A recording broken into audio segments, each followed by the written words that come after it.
It is Locked On Jazz for December the 17th. Danny Ainge, as an executive in Boston, a retrospective shows three consistent strands of who he is. We'll delve into what those are when we break down that, plus a points gained Friday, all coming up for you on today's edition of Locked On Jazz. Bum bum bum bum bum bum bum bum bum bum.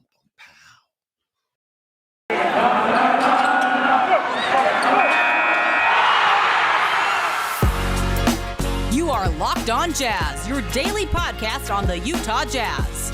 Part of the Locked On Podcast Network, your team every day. How are you?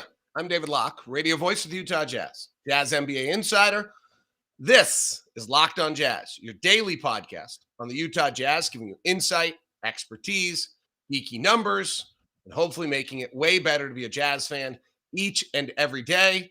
We are free and available on all platforms, including YouTube. Push that little button right there. Subscribe if you're watching it on YouTube.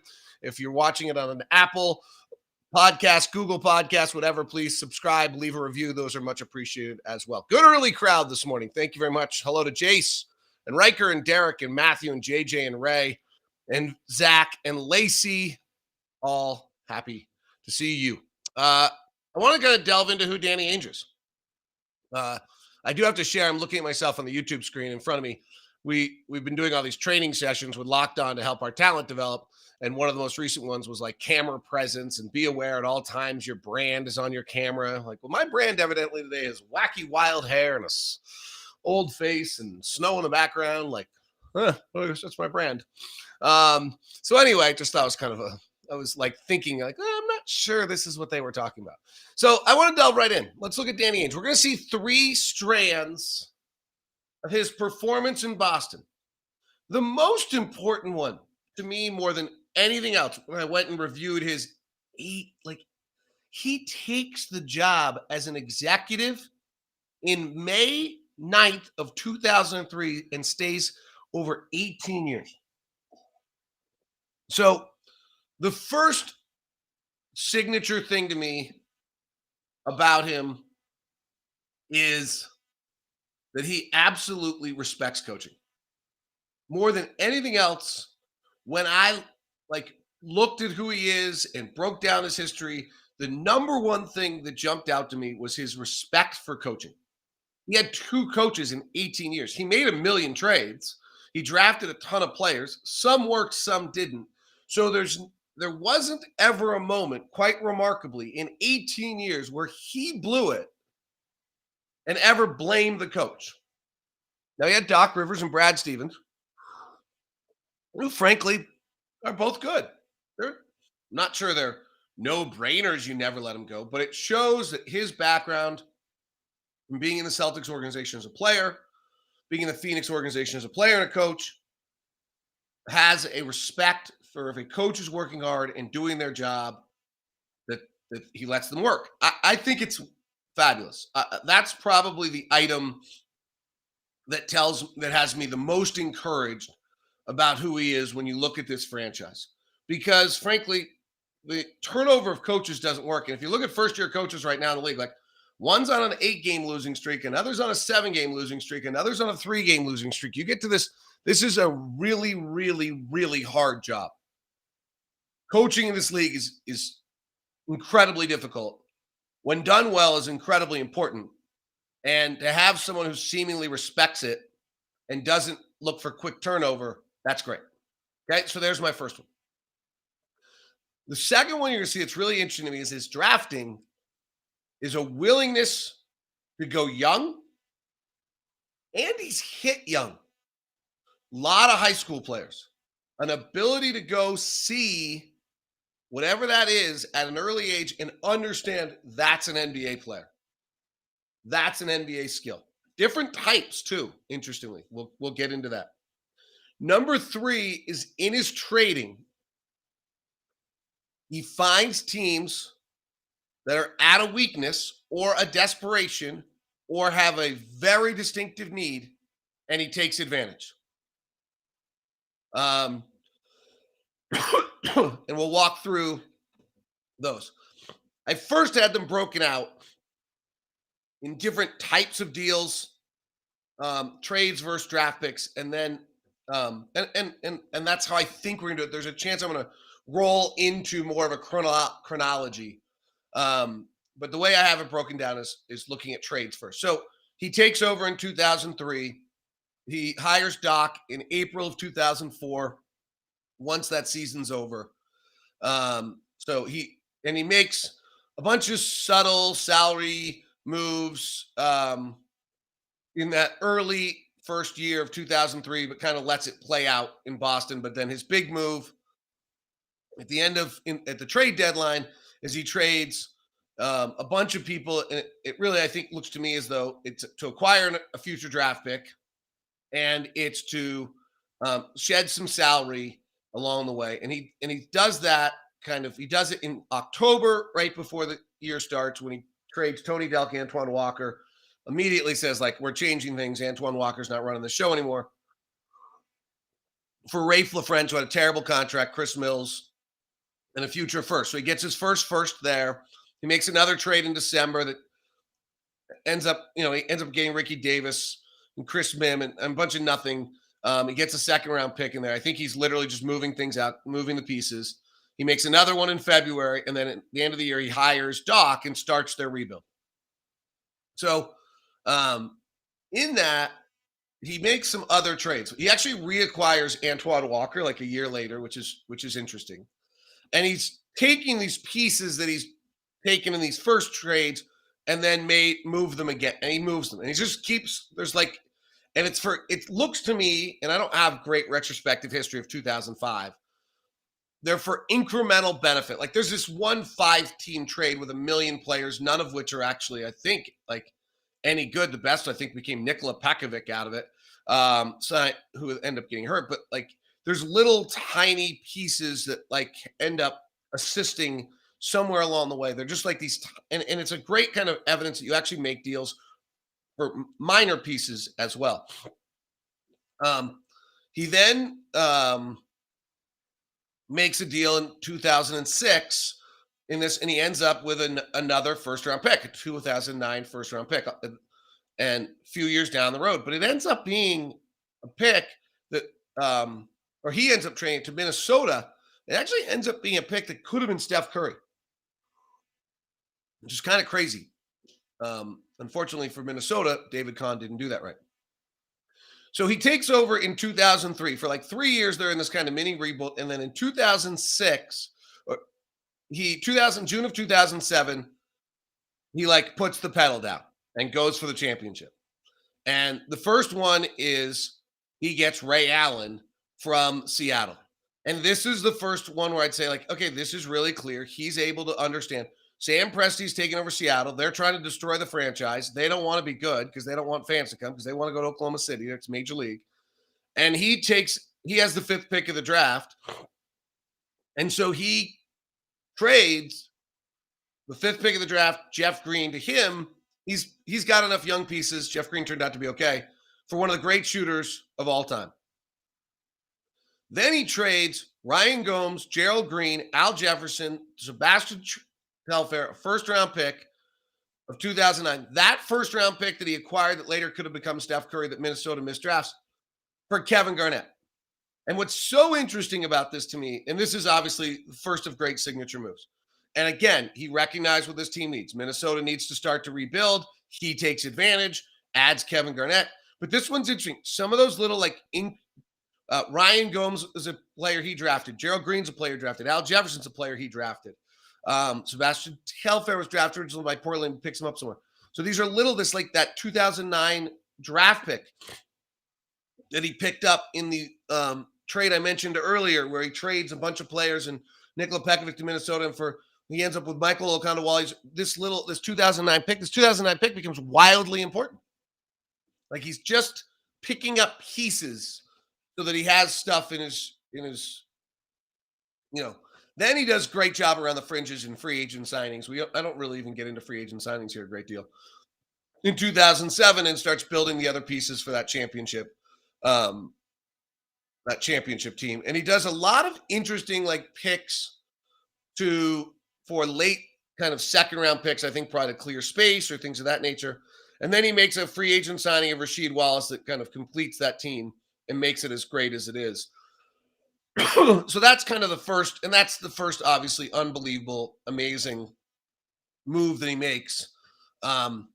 In the 2011 years, he's now kind of out of the championship and figuring out where they're going, and they're not quite all there. He makes a bunch of kind of little trades at trade deadlines. He actually acquires Jeff Green, ironically enough, and he does this actually with Antoine Walker, and he kind of the Rajon Rondo pick along the way. If you go back and find out how he ends up with Rajon Rondo, it's another one of these cases where he understands the marketplace. Phoenix has major financial troubles and actually doesn't want their first round picks. It's a pick he's actually traded a bunch of times. It ends up in Phoenix, and then he makes a trade. Phoenix takes Rajon Rondo, but he trades with Phoenix to get that pick. He trades Tom Gugliotta, Gary Payne, and Michael Stewart, and that's wrong. That is the Rajon Rondo pick, but that's the first time he traded. So he ends up trading, and he ends up with the Rajon Rondo pick. He trades a 2007 first round pick to Phoenix for Brian Grant and Rajon Rondo. And he takes Brian Grant's contract and Rajon Rondo, and Phoenix is in financial trouble. And they end up doing this a bunch of times where they trade picks and it prevents them from ever winning a championship. But there it is. I mean, that is a unbelievable. He drafts Randy Foye with the 7th pick, and he walks out with Rajon Rondo in 2006, which turns out to be obviously. And then a year later, he makes the Ray Allen trade. And a month after that, he makes the Kevin Garnett trade. And then he adds Rasheed Wallace in that next free agency, and you've got it. Like this is the team. And a bunch of moves around the fringes that are really good. And you're seeing this kind of pattern, and we'll continue with this. And look at this, this pattern that he's just able to accrue little pieces and then use them to take advantage of a team. And obviously he does it in a mammoth way here in just a second. Today's show is brought to you by Murdoch Hyundai, located at 4646 South State Street, also located in Logan and in Linden. The Murdochs have decided they will not charge you more than MSRP on any car, even though there's this car shortage going on. Now, here's the great news. The Hyundai car shortage is not as significant as it once was. They are coming in. There is stock. If you need it you can get the order in, and then it's coming here shortly. So it's pretty exciting. The Palisade, which has been probably one of the hardest cars to get, 14 are coming in between now and February 5th. There's 32 Tucsons, all new body style coming in. 4 of them are hybrids. 25 Santa Fe's are coming in. 9 Santa Cruzes are coming in. 13 Sonatas, 6 Elantras. So there is inventory coming in to Murdoch Hyundai, located 4646 South State Street. If you're going to stop by and we'll give you the VIP treatment, please feel free and email me first at dlock09@gmail.com. I think I have one in my inbox right now, if I am correct. I have an email from Jamin Taylor, and I will get you set up. He's looking for a car for his daughter. Well, that's what I did. The Murdoch's Hyundai Santa Fe has gotten my kid up and down the canyon all week long in this crazy, crazy snow. Today's show is also brought to you by Truebill. Truebill is the new app that saves you money by helping you identify and stop paying for subscriptions you don't want or need, and can negotiate better deals for you so you can keep some of the ones you want. It's pretty amazing. They're on average saving people up to $720 a year because companies make subscriptions hard to cancel. Truebill will make it incredibly easy. Just link your accounts. Truebill will cancel your unwanted subscriptions in one tap. And your Truebill concierge is there when you need them to cancel unwanted subscriptions. Don't fall for the subscription scam. Start canceling today at Truebill.com/LockedOnNBA right now. Truebill.com/LockedOnNBA. You can save thousands at Truebill.com/LockedOnNBA. Thanks very much for making Locked On Jazz your first listen of the day. We appreciate it. We're free and available for you every weekday. And you should make Locked On Bets your second listen, or Locked On Now. I love Locked On Now. It's my little creation. Listen to Locked On Now for me and tell me if you think it's any good. No one's sending me feedback. You guys built this whole network. You're supposed to tell me things. All right. Continue. So now he gets into the next stage, which is he's won his championship. His guys are getting old. What does he do? And he really does the same thing. He makes some kind of subtle changes around the end, trying to run it back. He signs Jason Terry in 2011. He trades Glenn Big Baby Davis or Brandon Bass. I remember loving that deal because I love Brandon Bass. And a bunch of kind of deals like that. He does trades Sasha Pavlovic in some big 3 trade deal that like you have to look at afterwards and figure out what little piece he got that's so important to him. And then it all kind of comes to an end. And in June, they trade Doc Rivers of 2013. They trade Doc Rivers to the Clippers and decide for a first-round pick, and they're going to rebuild. And he trades Kevin Garnett and Paul Pierce and Jason Terry and a 2017 first-round pick and a 2017 second-round pick to Brooklyn. In this thing, he acquires a 2014 first-round pick, a 2016 first-round pick that becomes Jaylen Brown, a 2017 first-round pick, which he uses to acquire Jason Tatum, plus getting another first-round pick because he trades Philadelphia for Markelle Fultz. A 2018 first-round pick, which actually later becomes Colin Sexton and becomes part of the Kyrie Irving deal. Incredible. But it's the same thing. Brooklyn's desperate. They have to win. New ownership. He gives them the pieces, and he takes them to the bank. He kills. They get what they want. He gets what he wants at a remarkable level. And that's the signature along the way, is these kind of deals in which, there's a bunch of little deals. Like in January of 2014, he trades Marshawn Brooks and Jordan Crawford to the Warriors for Tony Douglas and Joel Anthony. And I don't know why this deal went down and what the value was of it, but you know what? Something in there for him was that piece. You can tell. But there's always some little piece that matters. And that's where he starts the rebuild of what is the now Boston Celtics. And it's pretty amazing. And then he since then, he does a lot less trading near the end. He does a lot more picking. And if we run through his draft pick style for 18 years worth of work here, I mean, I'm definitely truncating this into the big moments, but there's some interesting picks if we want to look at it. So one is he takes Kendrick Perkins in 2003. He was a high school big, late first round pick, straight out of high school. That's a hell of a pick, right? Like Kendrick Perkins is the 27th pick of the draft. He ends up playing, 15 years, 14 years? You just don't get that. He ends up being a starting center for Boston for 6 years on the 28th pick of the first round. Well, it's a high school kid. Yeah. So there's the first. That was his first pick of June of 2003. If we go to June of 2004, he takes Al Jefferson with the 15th pick, another high school kid. He ends up trading that for the Kevin Garnett trade, so it's an amazing pick. But Al Jefferson goes on to play 651 games in this league. He drafts Delonte West. Delonte West, unfortunately, is having major mental problems. But this is a guy who played in the 28th pick of the draft, played 8 years in the league. He drafts Tony Allen, which is an inch out of Oklahoma State. Again, 28th picks, 25th picks don't live very long in the NBA. This guy plays 820 games, 441. He's about to get his number retired if he doesn't have all this other stuff going on. So there's a signature early of him just recognizing players late in the draft and high school kids. 18th pick of the draft of 2005 is Gerald Green. Now, he doesn't last in Boston very long, but he plays 700 NBA games. Incredible athlete. I can't tell if there's a signature to whether or not there's a style here, because I don't see that. In 2009, he and Minnesota have a deal. He drafts Randy Foye, goes straight to Minnesota. That's where he then acquires Rajon Rondo. I mean, there are a few picks better. 2007, he trades. 2008, he has a 30th pick of a draft. He takes a kid named J.R. Giddens, who had bounced around Kansas and everywhere else, and he never really pans out. Because you know why? It's the 30th pick of the draft, and the draft is hard. So not really.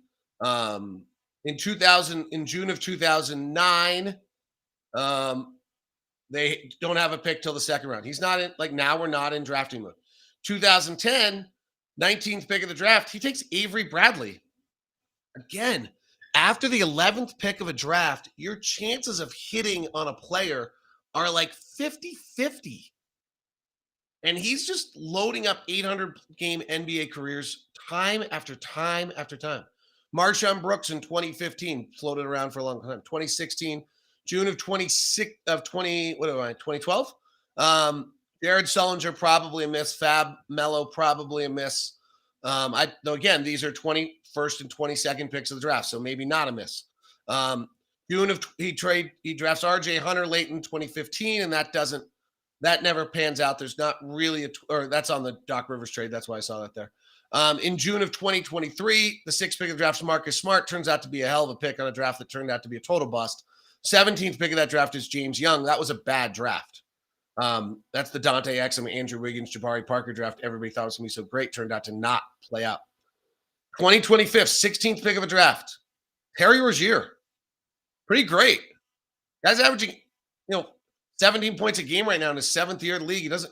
He moves him on and they become something else, but that's another just unbelievably strong evaluation of talent. 2016, Jaylen Brown with the 3rd pick was a surprise and a great pick. People did not necessarily have him there as that pick. He nailed that in 2016. I have to go back. I mean, I'm not going to go back and say, oh, well, the 4, 5, and 6 were something else, and that could have been 2017. Trades Markelle Fultz for Jason Tatum and gets a future first-round pick. Man, are you kidding?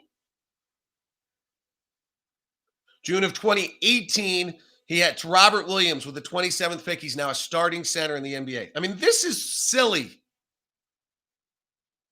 June of 2019, he takes Romeo Langford with the 14th pick. He trades Matisse Thybulle. He trades Grant Williams with the 22nd pick, who's great.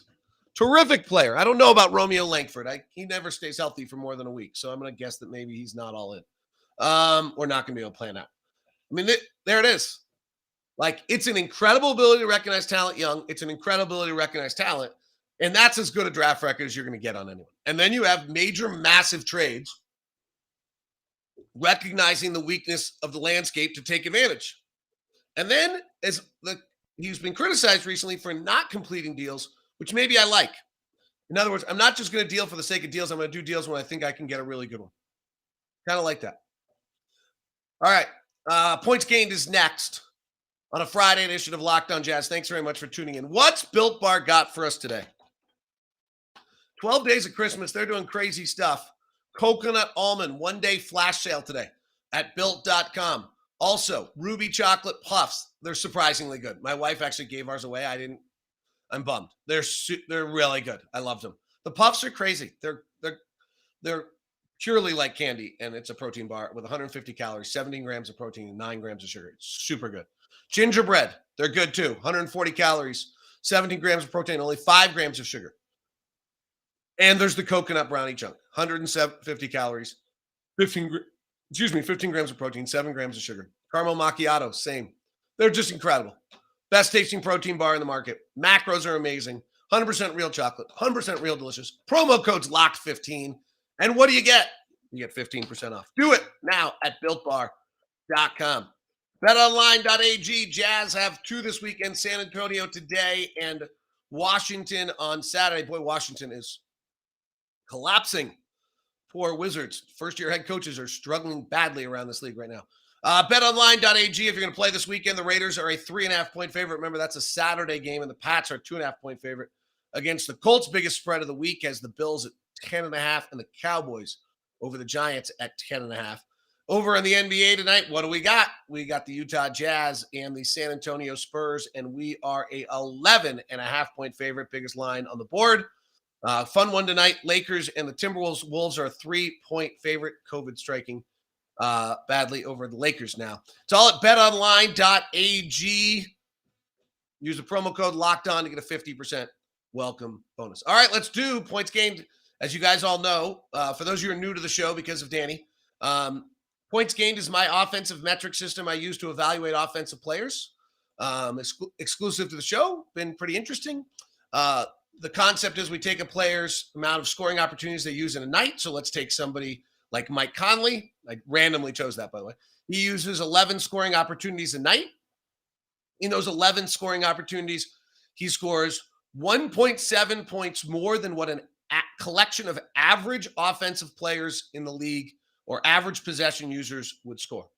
So in 11 possessions a night, if you took those 11 possessions and gave them just a bunch of average offensive players whose true shooting percentage and effective field goal percentage, and all their metrics were equal to that of what looks as an offensive player, then you would end up with Mike Conley's plus 1.7. That's really good. Over the years, we've had about one player a year that sometimes goes over 3, but usually we have 3 players every year that are plus 3, and we have about 10 or 12 players that are plus 2. Right. For example, the last real season we had, 2019-20, relatively real. Or let's go to 18-19. We had 3 players that were over 3, Giannis Antetokounmpo, Steph Curry, James Harden. And then the following players were all over 2, Kevin Durant, Rudy Gobert, Clint Capella, Karl Anthony Towns, Danilo Gallinari, John Collins, Kawhi Leonard, and Montrezl Harrell. So the reason I read that out to you is because what happened last week is we did this, and all of a sudden, big guys were completely dominating every number on our list in a way that's never happened before in the history of points gained. And then I went and researched over the weekend because I was really mesmerized by it. Free throw rate is down, but free throw rate from the research I've done seems to only be down for guards. Second thing that is down is rim shooting. The amount of shots at the rim is down. And so those players that can actually get shots at the rim are more important than they've ever been before. So you combine those 2 items, and suddenly the dunking centers and the guys that can actually get to the rim and take high percentage shots are more important than they've ever been before. So here we are today. The best player in the league is Nikola Jokic. The most effective offensive player is Nikola Jokic. He's also the best player in the league. The MVP actually should not be a debate right now. Jokic is just better than statistically in every category than everyone else in the league right now. And on points gained, he is too. He's a 4.3 in points gained. Jared Allen is number 2 at 3.9. Rudy Gobert is number 2, tied at 3.9. Rashawn Holmes is at 3.4. This is a testament to that big guys are more valuable than you would have thought. It also means that the fact that Sacramento's losing is just horrendous. Kevin Durant is 3.4. Domantas Sabonis now goes to 2.9. So we have 5 players over 3, which is unusual. And the ones and our bigs have never been over 3. Like in 17-18, it was Steph Curry, Kevin Durant, James Harden, Karl Anthony Towns. In 16-17, those guys that were over 3 were Kevin Durant, little Isaiah Thomas under Danny in Boston, amazing year, and James Harden. In 15-16, it was Steph Curry, Kevin Durant, James Harden. In 14-15, the guys over 3 were Kevin Durant, Steph Curry, James Harden. So this is new. There's something, the importance of big men are bigger than ever before. Here are the players that are over 2. Domantas Sabonis, 2.9. Montrezl Harrell, 2.7. I mean, this is the same thing. Karl Anthony Towns, 2.7. He's probably more something else. John Collins, 2.4. Robert Williams, Boston, 2.4. Steph Curry, 2.3. Pat Connaughton, Milwaukee, 2.1. Giannis, 2.1. Zach LaVine, 2.1. Zubac, 2.1. LeBron, 2.1. DeAndre Ayton, 2.1. Bojan Bogdanovic, and Jimmy Butler. I find this fascinating. You are like, what the hell is he talking about? The least efficient offensive players in the NBA right now, Michael Porter is going to stay there for a while. Jalen Suggs, he's injured. Sadiq Bey, Nikola Vukovic, Nickeil Alexander-Walker, Precious Achiuwa, Kevin Porter, Josh Giddey, Cade Cunningham. It's always rookies. You shouldn't worry if you're a rookie. Reggie Jackson, that's not great for the Clippers. He's reverted back. Kobe White, DeJounte Murray, who we see tonight. Brooke Lopez, who's been injured. Semi Ojeleye, Pokashevsky, Darius Baisley, Ricky Rubio, Davion Mitchell, Karis LeVert, who I just really, truly think might be the most overrated player in the league. Rajon Rondo, Jalen Green, Jordan Clarkson's still here, but he's getting better. Let's look at your Utah Jazz before we wrap this up today and see where this offensive juggernaut is. And the goal when building a team is to have every single player be above average so that when you force the ball out of the hands of Donovan Mitchell, you take away Rudy Gay and it goes to somebody else, they're above average, and then we're really hard to beat. We're really hard to beat anyway. Rudy Gobert is at 3.9, which is just a remarkable number. Bojan Bogdanovic 2.0, Mike Conley 1.7. That is a great, great year. There are not many guards at that level right now. Royce O'Neal 1.1, super important. Defend, not take a lot of possessions, and be above average when they force the ball into your hands. Hassan Whiteside 1.0. Donovan Mitchell 0.9. This is far and away the best we have ever seen out of Donovan Mitchell. For Donovan Mitchell to be at a near 1.0 puts him into the elite guards in the league. It's hard to be above average in this league. He has not been above average in almost any year of his career. He doesn't go to the line enough. He hasn't been that efficient. He is now. He has just evolved into a totally different player. Donovan last year was a negative 0.1. And frankly, being your highest usage player and being even is good. And then you surround him with above average players. The year before, he was negative 0.3.